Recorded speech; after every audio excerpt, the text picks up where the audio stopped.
Thank you, friends. Shabbat Shalom and greetings to you all. Now, I hope you all had incredible Seders.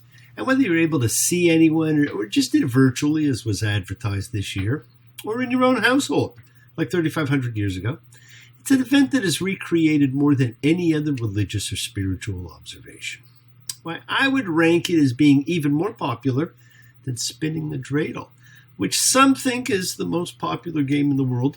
I myself think that's a bit of a stretch, but I would never argue about Passover and the Seder being the true cornerstone events of Judaism, more so than the high holiday 10 days of awe anchored by Rosh Hashanah at one end and Yom Kippur at the other. Now, just by the nature of virtual Seders, many have found that they were forced to talk more. They had more pointed discussions. They spoke more freely about what constraints and pharaohs they faced. They talked about the plagues in their lives and what they meant. And many agreed that a focus on the food of the service allowed them to connect differently. Now, do not compare yours to someone else's. The goal is to get something from it beyond seeing people on a video screen and reading the same story. Giving the events a new life brings a new life. Now, every Seder I've done has been different, whether for 100 people or 4 people, whether a half an hour or over 6 hours. No two are the same. And none a year should be the same either. And one of the reasons each is different is that whenever possible, put down the book, V'hagada l'diber b'yom hahu, and you shall tell your son. It's a story to be told. We all can tell a story, and we all can encourage others to share, to speak, to contribute from the heart, not from the page. And that will change every year, because you change every year. Now, it's a story of freedom. It's about you, what holds you back. Who or what is your pharaoh? Your fear, your constraint. How do you break the chains and be free? This is a tale that points to a moment in time that is forever etched in the collective consciousness of man. The story of freedom is one of the oldest tales still told. And it is a time that we welcome others. Everyone you know to celebrate our coming together, like we usually do weekly, as a like-minded group. In our showing of faith, of love, as a community, a chavur, a fellowship, when we express our nature of kindness, compassion, thoughts, feelings, hopes, dreams, and wishes that unites us all in this community house of spirit, Beth Ruach. So once again, please do go ahead. Invite everybody you know. Body, mind, spirit, digitally, any way you can to gather and share. From Psalm 133, the Hine Matov, come together. Hine Matov, U'menai, Shevet Achim Gam Yachad. Hine Matov, U'menai, Shevet Achim Gam Yachad. How good, how pleasant it is for brothers and sisters together. Community.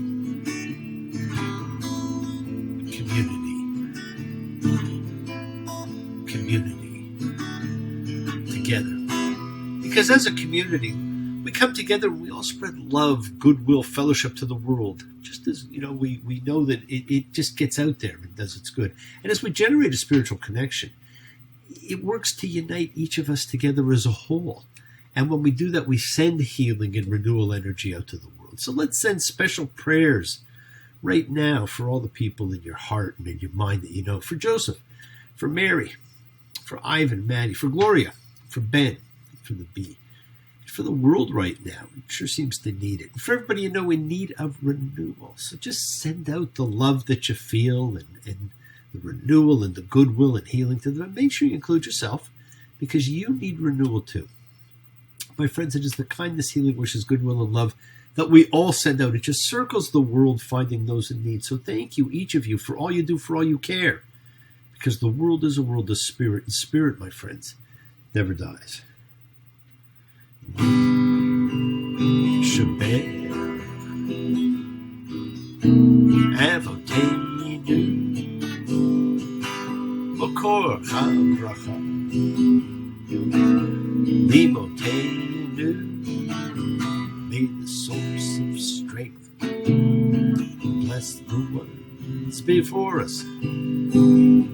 Help us find the courage, make our lives a blessing.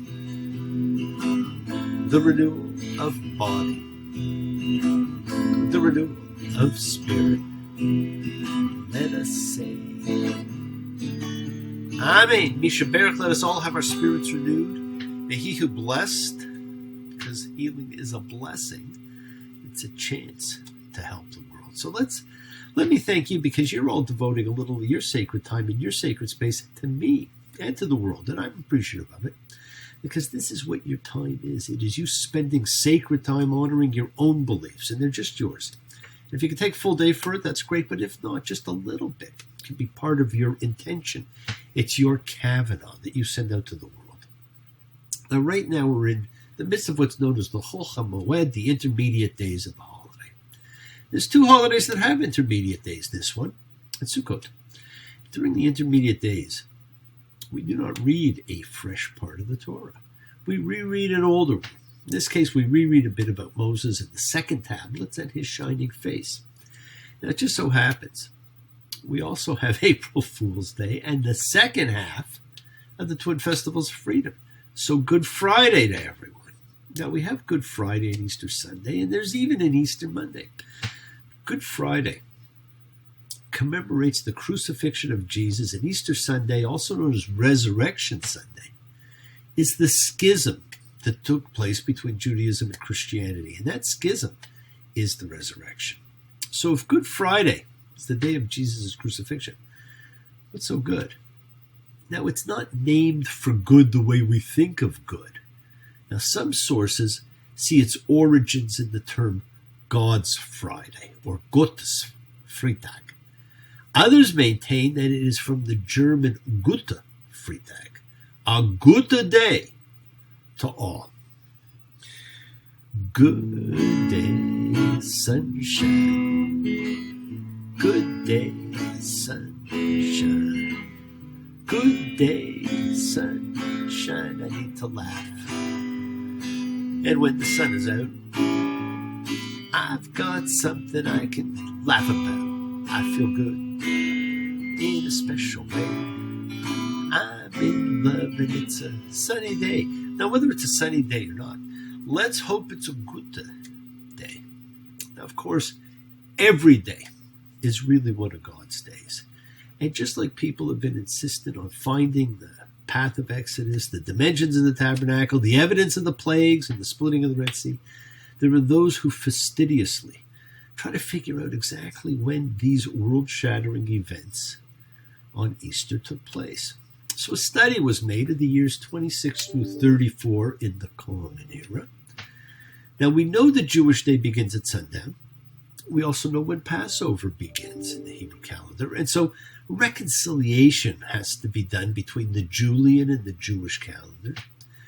And it was determined that the date that most fit the New Testament description of the events surrounding the crucifixion and festival of unleavened bread was in the year 30. So the Last Supper, the Seder, was on Wednesday after sundown, which begins Thursday, of course. A whirlwind of judicial activity then took place, and the crucifixion took place the next day. Now, I can get that these two holidays promise the forgiveness of sin or fear, and therefore freedom. But we just read from a group of sacrifices, and I can go and I can make a sin offering anytime. We also learned the only way to get forgiveness was by a sacrifice. So I can go and take, freedom from sin just by making a sacrifice. So I'll take freedom from fear anytime. So I want you all to have a wonderful Easter weekend, everybody, if you celebrate it. I used to love the day after when all the great Easter loot went on sale. But with all the stores closed, I'm not sure if that's just a fond memory now.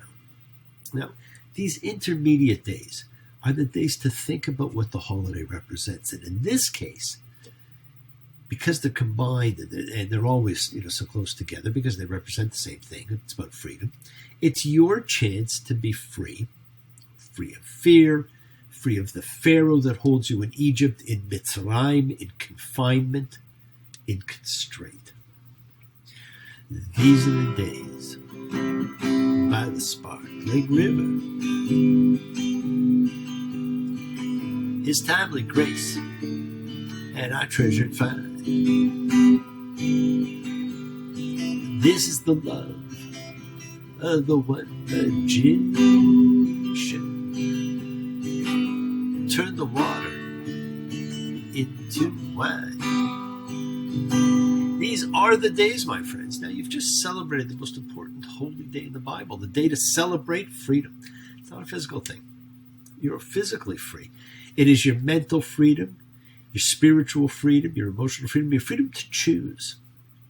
We have some of those restricted freedoms now. And that, my friends, impacts you emotionally, socially, physically, psychologically, spiritually. It's affecting you in all ways. So choose and embrace freedom, but real freedom. And don't do it by reading an old story.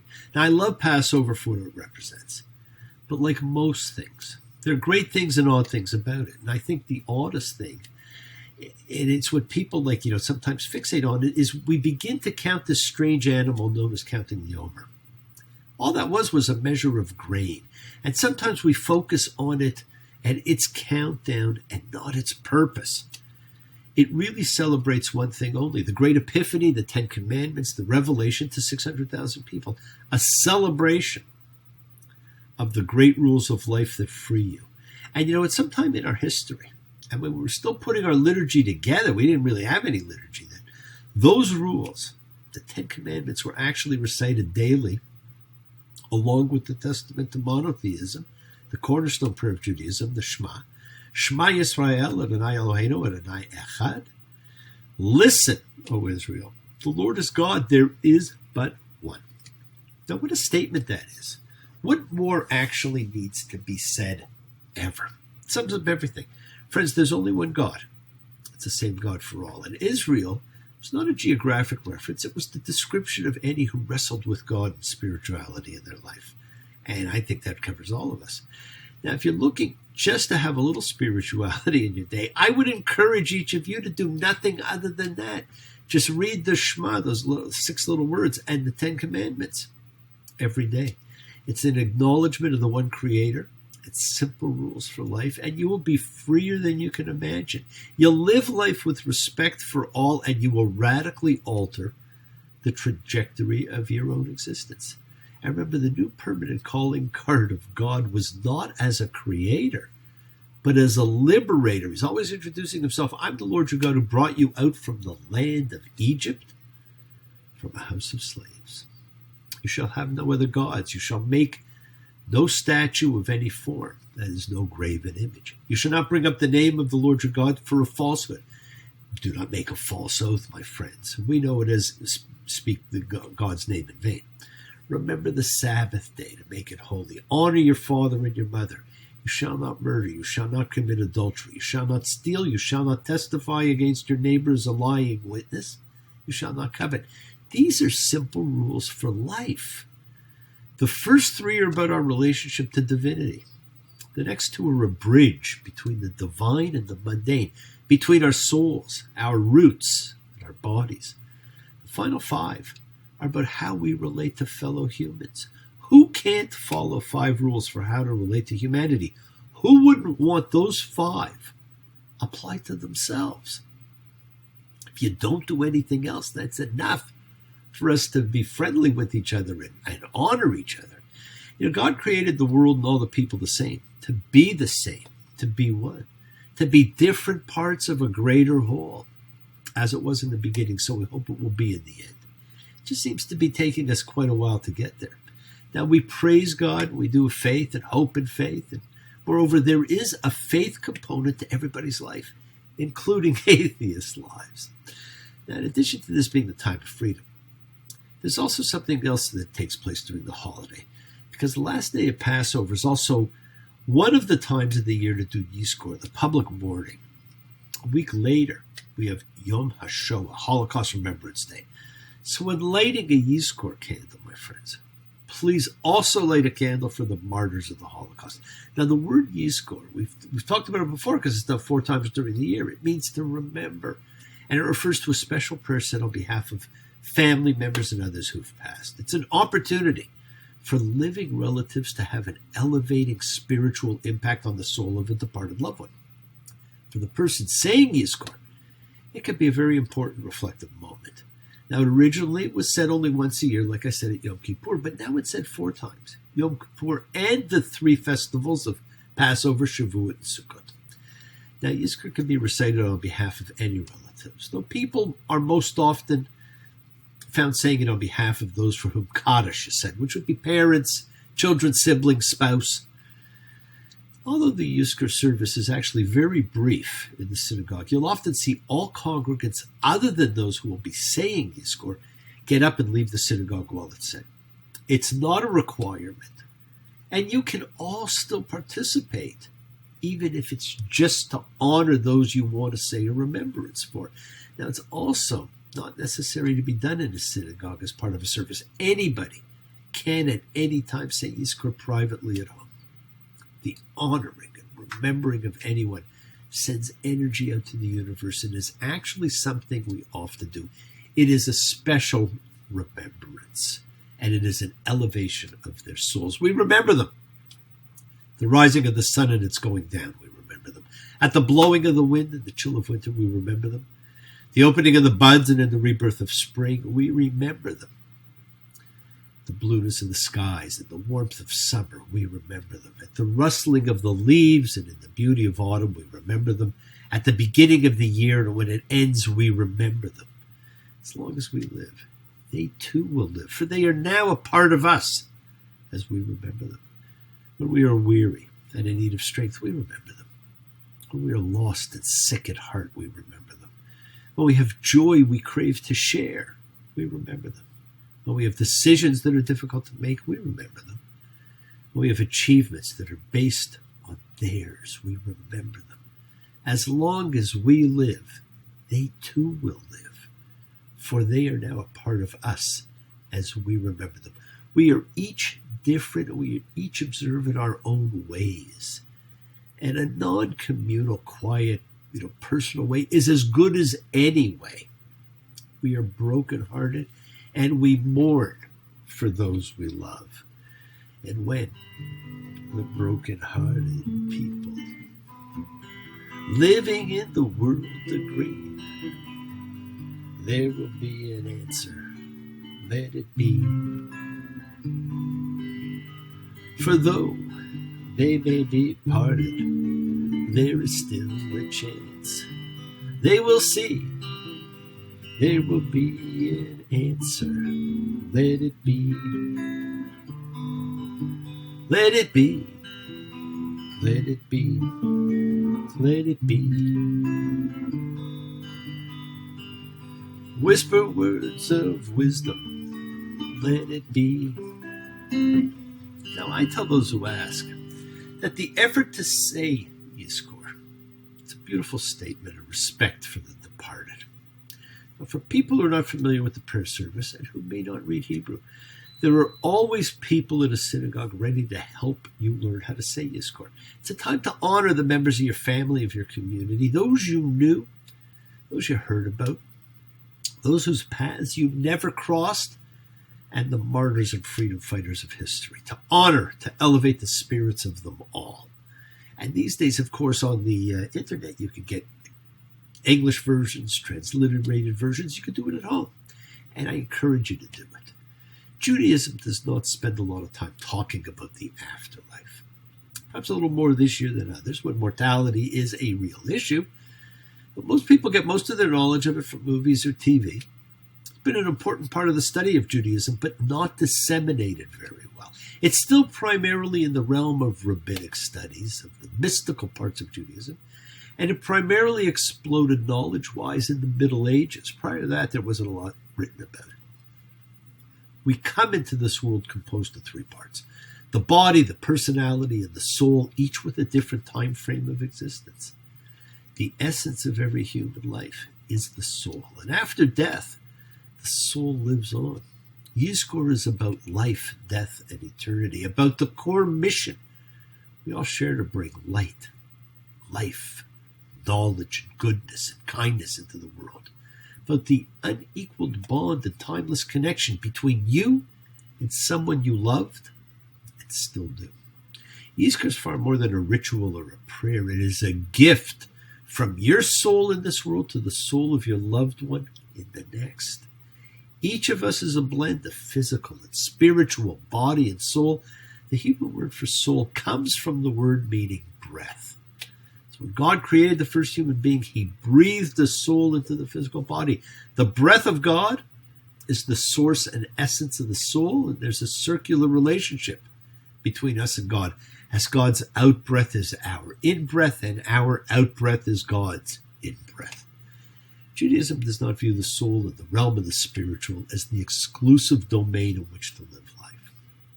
The Torah teaches us that people are created in the image of God. This just means that, like God breathed spiritual life into an inanimate physical body. In a sense, we can do a similar thing. We don't run away from the body, we refine it. Whether it is good food, sexuality, relaxing, Judaism views life as an ongoing challenge to elevate the body and infuse the physical with the spiritual. They must work together. Now, the body is simply a disposable vessel. Decays, dies. The personality and the soul, they live on. When the soul departs the body, it enters a spiritual world known as Olam Haba, the world to come, where the deep pleasure of pure spirituality is infinitely more manifest than it is in the physical world. As the soul transitions into the spiritual world, it does so with both its beautiful, well-developed features and the unsightly, atrophied features it acquired in the physical world. The world to come, the soul steps in front of that mirror of self, where it has the deep realization of everything good and meaningful it achieved in the physical world. The result is a profound experience of closeness to God. Physical and spiritual, good and evil, deep and superficial, productive and destructive. Actions that have their place in the world. In our lives, we can always grow, change, improve, live a more soul-focused life. That's what Rosh Hashanah and Yom Kippur are all about. After death, the time for achieving is past. What is done is done. Nonetheless, there remains a very powerful way that the soul can gain new levels of elevation after death.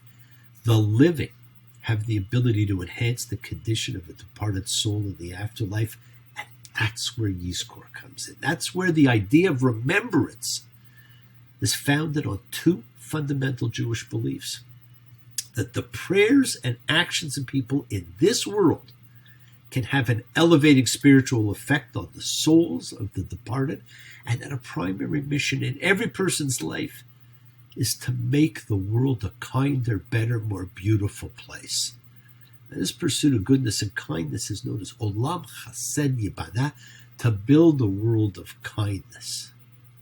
Now, the brief Yizkor service is a beautiful expression of these ideas. When you make an effort to help someone else, and you do so in honor of a departed relative, then that person becomes the motivating cause behind your act of kindness. The result is threefold. You become better, more giving person, the departed soul is elevated, and the recipient benefits from your kindness and generosity.